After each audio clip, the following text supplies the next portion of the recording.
রিয়া আজ তার নতুন হোস্টেল রুমে প্রবেশ করলো। ঘরটা অনেকদিন ধরে খালি ছিল। ভাঙাচোরা জানলা, ধুলো, ময়লা আর অচেনা বাতাস। প্রথম দেখাতেই মনে হলো যেন কেউ সবসময় তাকে দেখছে। রুমের মধ্যে প্রবেশের সঙ্গে সঙ্গে তার হৃদয় দ্রুত ধকধক করছে। রিয়া রুমটা একবার দেখলো। পুরনো খাট, এক কোণে ধুলো জমা থাক। তার চোখে পড়ল খাটের নিচে ফাঁক, কিছু যেন লুকিয়ে আছে। সে ধীরে ধীরে হাটের নিচে হাত ঢোকালো। হঠাৎ হাত লাগলো এক চিঠির সঙ্গে। চিঠি ভেজা, পুরনো কাগজের এবং কোনো কিছু লেখা আছে। চিঠিটা বের করার সঙ্গে সঙ্গে রিয়ার মন ভয় দিয়ে ভরে গেল। চিঠি খুলে সে পড়ল যে এখানে আসে সে আর একা থাকে না। শব্দগুলো যেন রুমের চারপাশে প্রতিধ্বনি করছে। রিয়ার দৃষ্টি চেয়ে আছে খাটের নিচে। সে নিজের চোখেই বিশ্বাস করতে পারছে না। রিয়া চিঠির বাক্যগুলো পড়তে থাকলো। সেখানে লেখা আছে, আমি জানি তুমি আমাকে খুঁজছো, আমি সবসময় এখানে আছি। সে হঠাৎ বুঝতে পারলো এই চিঠি শুধু পুরনো নয়, এটা যেন এখনো জীবিত। আর রুমের এক কোণে অদ্ভুত ছায়া নড়তে লাগলো। রিয়া ঘরের চারপাশে তাকালো। কোনো কিছু স্পষ্ট নয়, শুধু হালকা আলোর ঝলক আর ছায়া। হঠাৎ সে শুনল হালকা ফিসফিস আওয়াজ। শব্দটি আসছে খাটের নিচ থেকে। রিয়ার হৃদয় যেন থমকে গেছে। সে চিঠি ধরে স্থির হয়ে দাঁড়ালো। ফিসফিস শব্দ ক্রমেই শক্তিশালী হয়ে উঠল। রিয়া বুঝতে পারল কেউ বা কিছু তাকে লক্ষ্য করছে। চিঠির বাক্যগুলো ধীরে ধীরে তার মনকে আতঙ্কিত করছে। সে সিদ্ধান্ত নিল খাটের নিচে আরও ভালো করে তাকাবে। কিন্তু তখনই খাট হঠাৎ হালকা কেঁপে উঠল।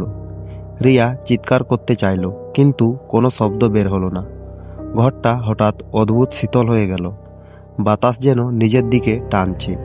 সে চিঠি ধরে চুপচাপ দাঁড়ালো, আর তার চোখ কাঁপছে। চিঠির লেখা পড়ে মনে হলো কেউ সত্যি এখানে আছে, আমি দেখছি সব কিছু। রিয়া হঠাৎ লক্ষ্য করলো ঘরের কোণে একটা অদ্ভুত ছায়া ক্রমে স্পষ্ট হচ্ছে। ছায়াটি যেন মানুষের মতো, কিন্তু অনির্দিষ্ট। সে ধীরে ধীরে পিছিয়ে গেল। ঘরটা হঠাৎ ছোট হয়ে গেল। বাতাস ভারী হয়ে গেল। চিঠির শব্দ যেন কানে বাজছে, দেখতে থাকো আর পালাও না।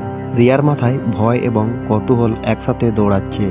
সে চিঠি আরও খুঁটিয়ে পড়ল। বার্তা বোঝার চেষ্টা করছে। লেখা আছে যে বারবার খাটের নিচে চিঠি খুঁজে পাবে, সে সত্যি জানতে পারবে কে এখানে থাকছে। সে বুঝল এবার কোনো উপায় নেই, তাকে ঘটনাগুলোর মুখোমুখি হতে হবে। রিয়া সিদ্ধান্ত নিল রাতের অন্ধকারে খাটের নিচে নামবে। সে গভীর নিঃশ্বাস নিল। রুমের হালকা আলো খাটের নিচে ফেলে দিচ্ছে অদ্ভুত ছায়া।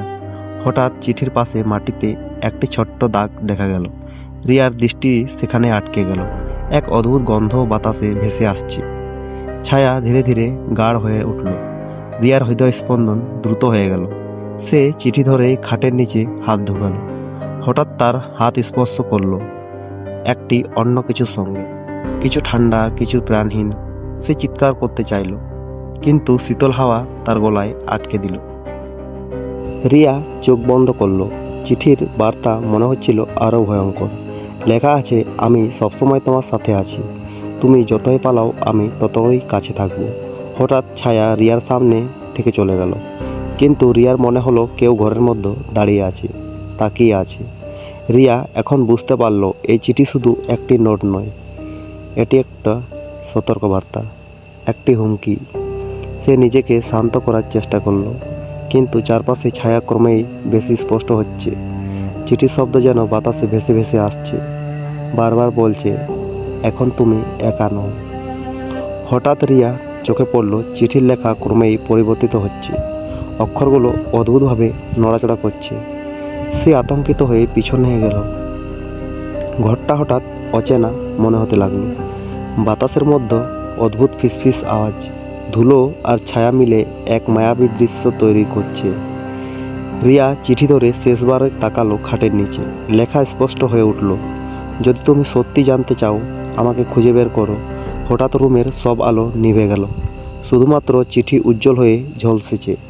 রিয়া বুঝল এবার সে সত্যি এক নতুন রহস্যের মুখোমুখি। গল্প শেষ হয় কিন্তু মিস্ট্রি থেকে যায়।